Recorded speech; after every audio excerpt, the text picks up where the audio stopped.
Have you ever wondered why a man begins to chase when a woman falls silent? Why her absence suddenly feels louder than her presence ever did? Some women speak without words, and their silence becomes the most powerful language a man has ever heard. In that silence, something begins to unravel inside him.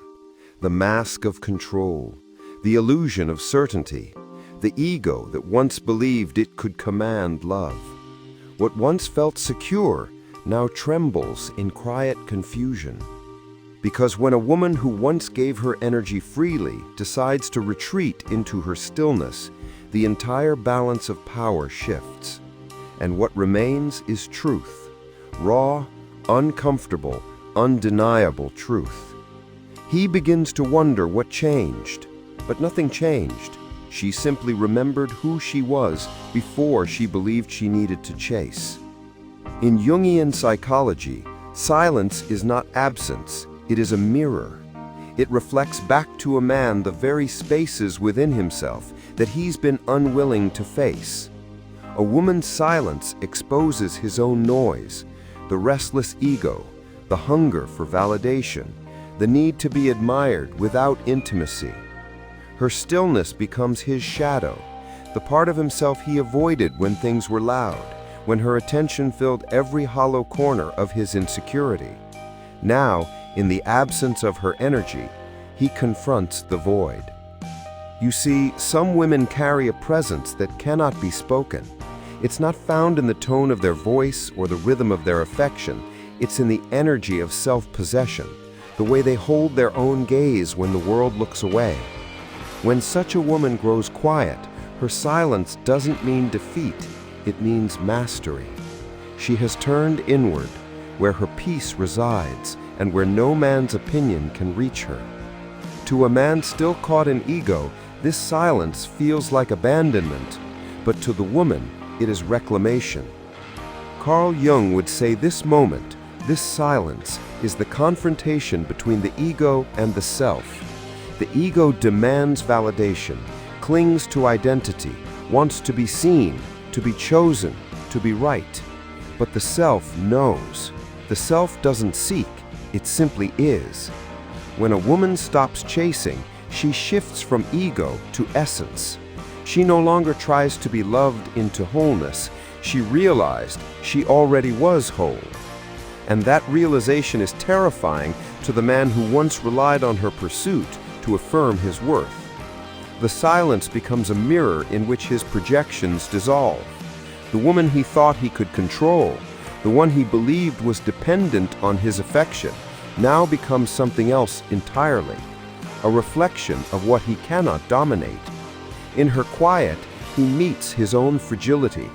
In her stillness, he hears his own fear. And when he tries to fill the silence with distraction, every attempt echoes back with emptiness. This is not punishment, it is revelation. You, the woman listening now, you've felt this moment before, haven't you? The ache of pulling back, the guilt that whispers you're being cold, the temptation to reach out just to feel seen again. But within that ache lies your transformation. Because your silence is not rejection, it is realignment. You are no longer feeding the energy of imbalance. You are teaching him and yourself that connection without mutual respect is noise, not music. In the world of archetypes, you have stepped out of the role of the pursuer and into the role of the queen, the one who does not seek the throne because she already sits upon it. The woman who no longer performs for attention radiates a deeper magnetism. Her quiet becomes gravity, unassailable, unwavering, profound. And the man who once believed he held her interest as a trophy now begins to feel its loss as a wound. The Jungian concept of projection tells us that what we desire or reject in others are pieces of ourselves seeking recognition. When he felt adored by you, he wasn't in love with you. He was in love with his reflection in your eyes. Now that reflection is gone, and he can no longer see himself as the hero, the savior, the one in control. The silence dismantles his illusion. This is why he begins to reach out. Not always in words, sometimes in energy. You'll feel it, the subtle pull, the sudden message, the casual, "How have you been?" It's not love, it's gravity. It's the ego struggling against its own dissolution. But this time you do not respond from the same place. You no longer move out of fear of losing him. You move from awareness of yourself. Because the moment you stop chasing, you begin to see clearly. You see how much of your energy was invested in proving your worth rather than resting in it. You see how often you filled silences with explanations, how you tried to earn what should have been freely offered. Now, in your quiet, you reclaim the sacred feminine art of mystery, the kind that doesn't hide, it simply doesn't beg to be seen. And the beauty of this is that your silence not only transforms you, it transforms the dynamic itself. Some men will rise to meet it, others will run, but none will ever forget it, because silence has a way of echoing long after words fade. He'll replay the moments in his mind, wondering what it was that made you shift. He'll tell himself it was pride or indifference, but deep down, he knows it was power. The kind of power that doesn't scream or demand, but simply withdraws and watches everything fall into place. This is the paradox of feminine energy. It attracts not by effort, but by essence. It does not chase because it understands that what's meant to stay will recognize its value in stillness. Jung called this individuation, the process of becoming whole, separate from the masks of ego and dependency. When a woman stops chasing, she steps fully into this state.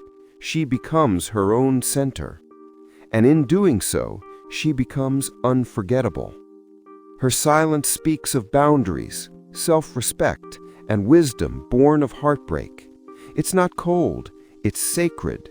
It's the language of a woman who has finally made peace with herself, the kind of woman who no longer fears being misunderstood because she no longer needs to be understood. He feels it, not just in his mind, but in his body, the pull of her energy, the memory of her warmth, the haunting of her absence. He begins to realize that the connection he sought externally was always an internal reconciliation he avoided.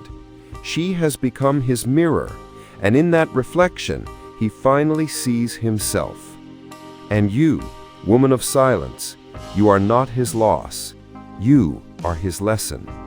Because true power is not found in reaction.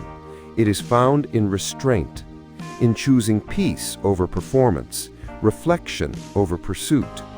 When you no longer need to prove your value, your very presence becomes proof. So let the silence speak. Let him wrestle with his echo. Let your stillness become your crown. Because the woman who knows her worth does not chase, she chooses.